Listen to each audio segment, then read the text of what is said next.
Good afternoon. এতিয়া দুপৰীয়া 1:30 বাজিছে। মই আকৌ এটা ভিডিঅ' লৈছোঁ ভাত খোৱা। মই এয়া ভাত খাব লৈছোঁ, লগতে সৰু মাছ লৈছিলোঁ যে এয়া সৰু মাছ দেখাম দেই। আৰু লগতে পাছত কচু, সেয়া কচু ইমান ভাল লাগে খাই। হা মাছ,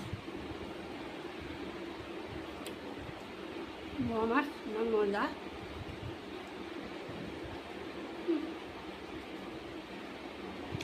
হা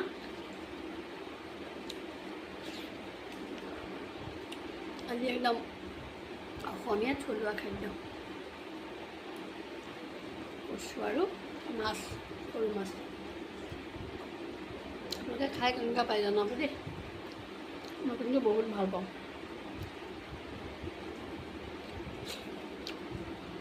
ঠিক আছে, মই খাই লৈছোঁ, এতিয়া ৰাখিছোঁ দেই। বাই বাই, খাই লওঁ।